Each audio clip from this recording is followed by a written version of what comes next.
If you've been battling imposter syndrome, you know how exhausting it is. You work harder, you achieve more, you try to convince yourself, I belong, I'm good enough, I can do this. But deep down, that voice of doubt still won't shut up. And here's the thing, it's not you. You're not the problem. No, the real reason you haven't beat imposter syndrome has nothing to do with your ability or your worth or your credentials. And once you see it, it changes everything. So in this episode, I'm going to show you the shift that finally made me feel and believe that I belonged, and it could do the same for you. So this idea of imposter syndrome is the concept that I feel like an imposter, like I'm faking it, like I have a mask on, I'm playing a part, and my fear is that the mask will fall off and everyone will see me for who I truly am. And we can feel this idea of imposter syndrome in a lot of different spheres of our life. We can feel like an imposter in a relationship, like you're dating someone or married to someone who you feel like is just like spades ahead of you and you don't quite level up and you're trying to play the part like you're equal to him or her. You can feel like an imposter in the workplace. There's a study they actually did where 70% of white-collar professionals, doctors, lawyers, investment bankers, professors, feel like and admit to being an imposter, feel like one in the workplace. And these are people with degrees and high-paying jobs and important titles. It's almost like they got the job, they got the promotion, they got the title, and now they go into work every day afraid that the real them will reveal itself and people will find out that I'm just Graham, I'm just a guy. I'm not really CEO material or whatever the role is. There's this fear of being found out, right? So there's that aspect of it, sort of the social, relational fear. But there's also this deep level of like, am I good enough? Am I good enough? There's a great book called The 7 Primal Questions, and the premise is that we each have an unanswered, open loop, foundational question to our lives that drives a lot of our decision-making, a lot of our panic, a lot of our craziness. And one of those questions is, am I good enough or am I enough? And maybe based off of something in your childhood that was left unanswered, and therefore it's an open loop. That is actually my primal question, is am I enough? That may not be your primal question, but all of us at some point in our lives, at least every human I've talked to, finds himself in a situation where they're doing something a little bit above their pay grade or a little bit ahead of where they thought they would be, or they feel a little, it's like deep waters, and I don't feel if I can hang in these waters, and you feel like, I don't know if I'm good enough. I don't know if I've got what it takes. I don't know if I'm going to make it. I don't know if I'm the right person for the job. This comes up in business a lot with people who feel like I'm not an expert enough to start a YouTube channel on this topic. I'm not credentialed enough to charge a lot of money for my offer. I'm not experienced enough or qualified enough or old enough or young enough or attractive enough or slim enough or wise enough, whatever the thing is, enough to do the thing I feel called to do. What do you feel called to do right now? Like, what is the thing in front of you right now that when you're in a good place and you let yourself get excited about it, part of you lights up? You're like, if I could just do this, if I could build this business, if I could start this family, if I could get married, if I could, buy my first home, if I could, what is that thing that if your first gut reaction to when you imagine the future of that being true, your heart races a little bit, you're excited, the dopamine releases, you smile, you relax. What is that thing for you? That is probably the calling that's right in front of you. You're like right on the edge of it. You know it's for you. You know you want it. You know you want to pursue it. But then immediately the follow-up is, but I'm not ready. I don't know if I'm good enough to do it. I don't know if it'll work. I don't even know if this is a good idea. Is this crazy? Maybe I shouldn't quit my job and start a business. Maybe that's crazy. Maybe I should just stay in my 9 to 5. Maybe we shouldn't pull our kids out of school and homeschool them and travel the world on a sailboat and run my business from a laptop. That's for other people. I read about that in CNBC Make It or something. Like, that's not for little of me. I could never do that. Are you feeling any of this? I don't know what that is for you, but there's something that's you're right in front of. You're bumping up against. And then the imposter syndrome. Who am I to do this comes up. Okay. I was on a VIP call for my 10K offer challenge. I run this challenge every month. I help people who come to this event craft and create an irresistible high ticket offer that virtually sells itself. Okay. You can imagine, if you haven't been on this challenge, you can imagine there's a lot of doubt and insecurity and imposter syndrome. Who am I to charge $10,000 or $5,000 or $20,000 for my coaching services or my expertise or whatever it might be? Who am I? So there is a formula and a method to craft a high converting, high priced, irresistible offer. But none of that matters if the person in my challenge doesn't believe that they are worthy or good enough or talented enough or whatever enough to have that offer or have that price point. So we have to do a lot of belief work in this challenge.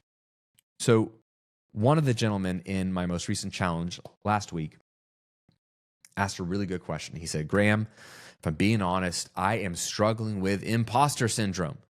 I don't know if I'm the guy. I don't know if I can do this. What are some practical steps to beat this imposter syndrome? So I love the question for two reasons. One, he believes it's beatable, and it is. And two, he wanted practical steps.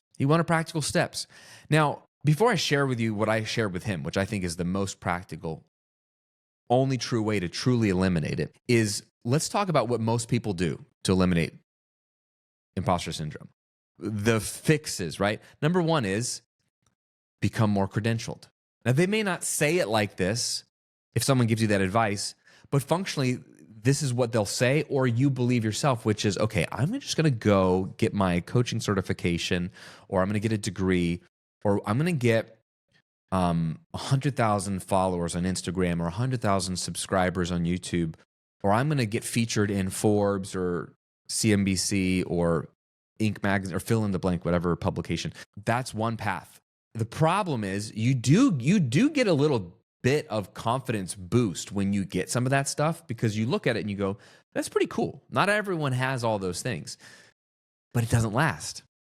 It's like a shot of confidence. It's a shot of self-belief, and then it's gone. The second way is just more achievement. So you get credential side of things, so people see you and you look more impressive. The other is, I just need to achieve more. So I just need to have higher paying clients or better testimonials, or I need to have spoken on that stage, or I need to have accomplished this specific level in my industry. There's whatever level of achievement is meaningful to you. You think, once I do that, then my imposter syndrome will go away. Can I let you in on a little secret? The people who have the biggest imposter syndrome are the people at the top. What? What do you mean, Graham? The people at the top are so afraid of falling off the top that they become paranoid, they become insecure, because they feel it's quite miraculous and maybe just fortune or luck that they even made it to the top. And the reason they feel that is because a lot of life is like that. Like, you can be so talented and hardworking, but things have to still line up for you. Not everything. You control a lot of what happens to you in your life. You can certainly set the deck in your favor. But there's so much out of your control, out of my control. Being in the right place at the right time is such a beautiful, mysterious thing. That's a huge reason why I have peace as an entrepreneur, because I trust in God. I trust that God is, one of God's characteristics in the Bible is that he is sovereign, meaning he is in charge of everything, meaning he writes the story of our lives, even the hard things. He doesn't cause all bad things, but he allows certain things to happen for a purpose. And there's something redemptive about that if you choose to see it. Much like The Gap and the Gain, beautiful book by my friend Benjamin Hardy and Dan Sullivan. You can choose to look at the gap in life. Everything is like a gap between where you are and where you want to be. Oh, I'm never enough. It's never enough. Or you can choose to look at the gain. Look at how far I've come, or look at the positive in this situation. And so I have a lot of peace in life knowing that even though I don't control all things, God is sovereign and is lining all things up. Romans 8:28 says he is working all things together for the good, not of everybody, no offense, but for the good of those who love him and are called according to his purpose. So learn to love God and learn to love what he loves. And Romans 8:28 becomes a reality for you. All things are working together for your good. That doesn't mean all things are working together for what Graham wants or the way Graham wants or when Graham wants it, but I can trust in his goodness in all of it. So I have total peace in whatever the outcome is, however it plays out. But there's a reality in which I know a lot of my success wasn't because I'm awesome. If you don't walk with the Lord and you're successful, you know it wasn't because you're that awesome. Even though you might be awesome. There's so many people who are at the top of their game and they know, this is what haunts them, that keeps them up at night. They know, I'm good, but I'm not that good. And so there's this unanswered question, am I good enough? So achievement doesn't solve it, because the more you achieve, it only propagates imposter syndrome. You think it would mitigate it. It only propagates. It only keeps it going. It expands it. Because now you have this bigger question like, am I really that good? I don't feel like I'm that good. You feel like more of an imposter the higher you climb. And finally, the fix that people try then is self-talk, positive self-talk. Now, I really do believe in the power of words. I really do believe in the power of what you say to yourself externally and what you say to yourself internally. The story you believe can absolutely shape how you feel. So be very careful with your words. Proverbs 18, I believe, says death and life are in the power of the tongue. 100% agree. What we say and what we tell ourselves in our beliefs and thought life absolutely matters. But the problem with positive self-talk is, what do you do on the days you don't feel like talking to yourself positively? Right? Like, positive affirmations are powerful and wonderful on the days you do them and believe them. But what do you do on the days you don't believe them or the days you don't feel positive? All right. Let's go back to that gentleman in the challenge who asked me this beautiful question. Graham, I have imposter syndrome right now about my business, about charging more. What practical steps can you give me? Do you want to know what I told him? Here was my advice for him, and here's my advice for you. Get in a different room. You got to get in a totally different room. By room, I mean a lot of things, but functionally, I mean your environment. Think about this. You are on the edge of your assignment, and doubt comes up and creeps up and screams the loudest when you are on the edge of your assignment. When you know, I got to do this. When you know, I think I can do this. That is when doubt creeps up the most. And so that's inevitable. That means you're human. There's nothing wrong with you if you're doubting your ability. I'm not saying you have to get to a place where you never doubt your ability. I don't think that ever goes away. I don't think the seeds of imposter syndrome ever go away. So how do you eliminate it forever? You have to surround yourself with other people who are crazy enough to believe that the thing you want to do is possible. And not only possible for some people, but possible for you. You got to be in a room, virtually or physically, where you're drinking the Kool-Aid, and the Kool-Aid is good. The Kool-Aid is positive. The Kool-Aid is expansive. My word for the year this year, and I haven't been a word of the year kind of guy, but last 2 years in January, I didn't even ask for it. The Lord said, here is your word for the year. He like highlighted a word. So the word for the year for me this year was expand. In the Hebrew, God took me to a couple passages. Specifically, the Hebrew word is rabah, and it means to expand. It means to multiply. King David writes about it in the Psalms. He says, "Oh Lord, you have set me in a wide place, in a rabah place," and so it can be in a wide open. So my world this year has expanded. You need to be in a room that is expansive, where the people have expansive thinking. They expand your thinking. When you shrink down to, I don't know, maybe I'll just set my goal to this. They say, no, you're capable of so much more. And you may not believe it personally when they say it, but when they say it over and over again and enough people say it and you see other people chasing the things that you value and other people dreaming the big dreams that you dream, you start to drink the Kool-Aid, meaning you start to believe this is normal. Jim Rohn, I think Jim Rohn said it first, that you become the average of the 5 people you spend the most time with. So who do you spend the most time with? Who are the 5 people right now you spend the most time with? Is it a spouse? Is it a friend? Is it a roommate? Is it a brother? Is it a sister? Is it a coworker? Is it a business partner? You are becoming them. Their results in life, the quality of their relationships, the quality of their bank account, quality of their purpose in life, quality of their mental health. That's pretty much a predictor of what your life's going to look like.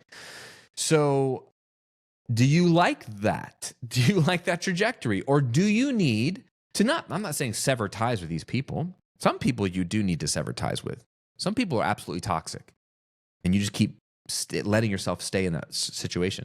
But I'm saying bigger than that. Like many of you might have my story where you were in a community of friends that are all 9 to 5 W-2 employees, which is totally fine and totally normal. And you might have been too. And then guess what? You decided or felt called to or had this crazy idea to start a business. And now you're a business owner and you work from home or you have remote work flexibility or you're going to conferences or you're listening to podcasts or you're coaching clients and you're dreaming of like, wait, not only can I work from home, but I could make $10,000 a month. No, you know what? I hit $10,000 a month. You know what? There's people making $100,000 a month. Yeah, I want to shoot for that. And your friend group starts to say, why are you getting greedy? And then you're like, am I greedy? Or they'll say things like, nobody can make $100,000 a month. And then you'll say, well, I'm pretty sure Graham makes way more than that. And he helps his clients make that. And I've seen other people make that.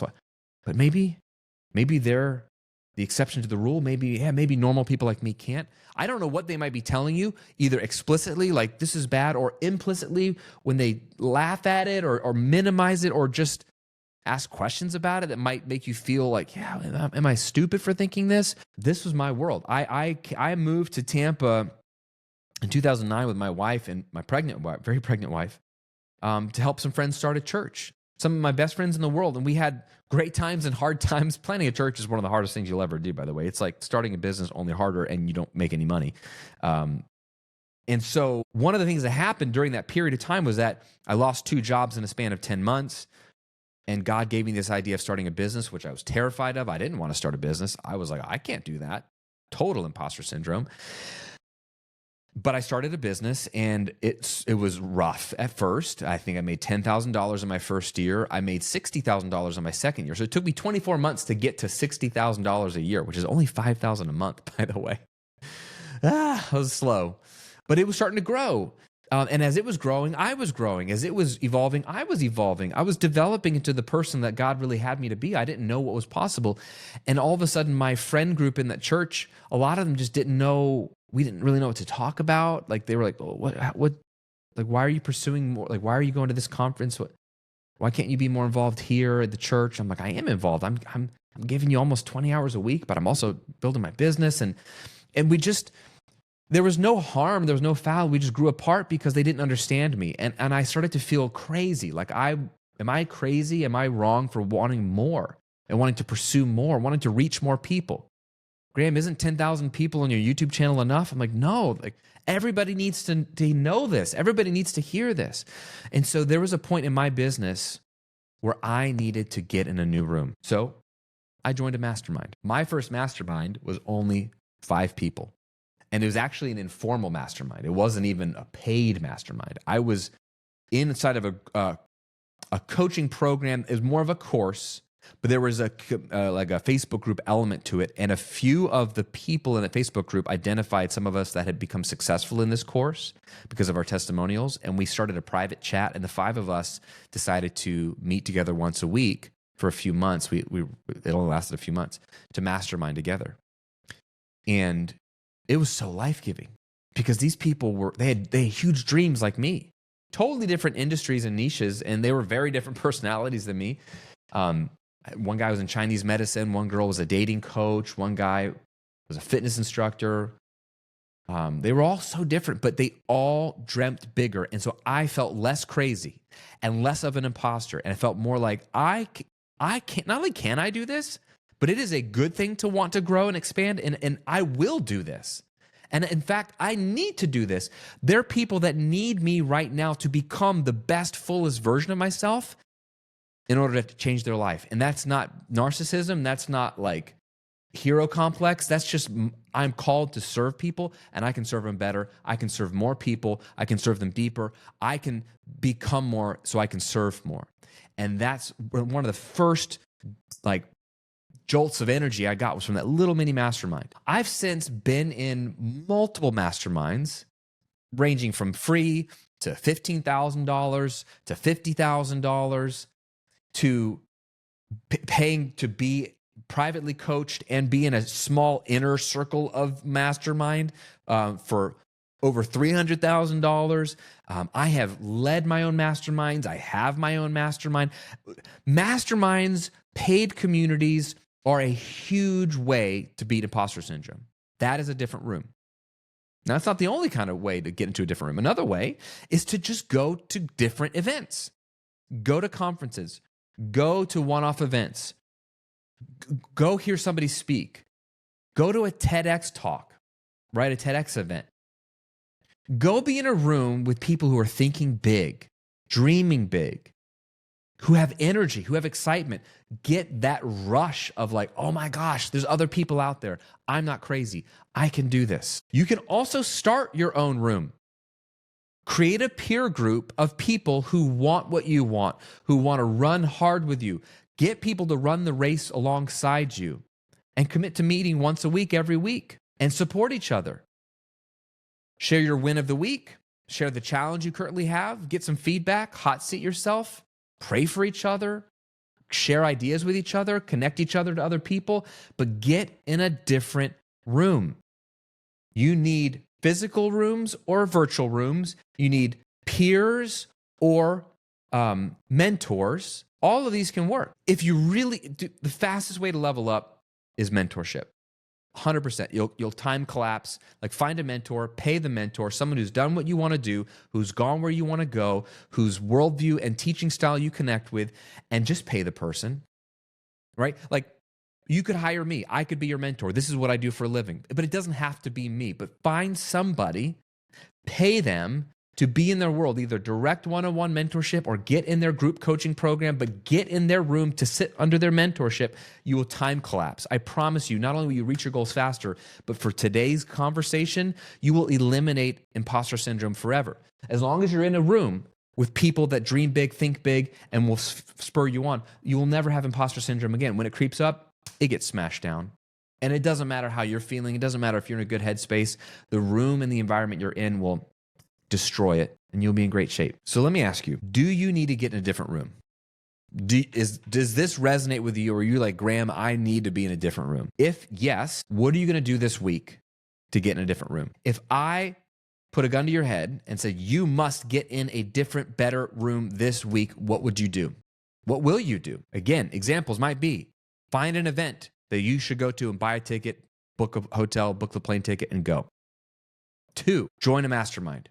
Join a paid community. Join a group coaching program. 3, find some peers in your space who are on the similar journey with you, who want to grow and have the same values you have, and start that group with them and say, even if it's just 2 other people, let's commit to supporting each other. One option, if you haven't already, is you can come to my 10K offer challenge. The next one, dates are available. Just go to the link below, 10kofferchallenge.com. This is a week-long group, especially if you join the VIP. Get a VIP ticket. Like don't play games with the general admission. I put it there for people that maybe just can't swing it. Just get a VIP ticket, because then what's going to happen is you get double the amount of time with me and the group, and you get group coaching an hour before we go live. Like it's an insane deal. I can literally help you with your business in real time. But even then, that won't last forever. But that might be enough of an oxygen boost to make you realize, oh, you're not crazy. You're not an imposter. You do belong. And you do, by the way.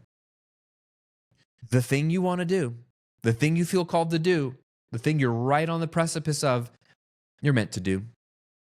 And if you're meant to do it, you will be equipped to do it. I love the phrase, God doesn't call the qualified, he qualifies the called. If you feel called to something, you can better believe, especially if you pray for God's aid and assistance, he can help you. You can be resourced. You will develop. You can become the person who can do the thing. None of us are born with the skills. I knew nothing about business when I started. I knew nothing about being a 6-figure business owner when I wanted to grow to that. I knew nothing about being a 7-figure business owner when I've generated 8 figures of income online. There's no way I was ready when I started, but I believed that I belonged because I had other people saying, yeah, Graham, you belong. And I'll carry you when you feel weak. And even if I'm not speaking to you directly, I'm going to share my insights and it's going to inspire you. And it's going to rewire your small brain, your small dreams, your small thinking brain, and you're going to think bigger. You're going to play a bigger game. This is the power of getting in a different room. So imposter syndrome, it's not your fault. But the way to eliminate it forever is to get in a different and better room. Take a step this week to do it. It's the best chance you have at reaching your goals and eliminating imposter syndrome. If this resonated with you, my friend, let me know in a comment below. If you're watching on YouTube, of course, and if you're listening to Apple Podcasts or Spotify, I appreciate you. I really, really do. You can always message me anytime on Instagram at @TheGrahamCochran. Let me know that this episode resonated with you, and let me know there as well what step you're going to take to get into a different room. Have an amazing week. Go make some incredible friends. Up-level your community. Up-level your mentorship. You'll up-level your life and your business. I'll see you soon.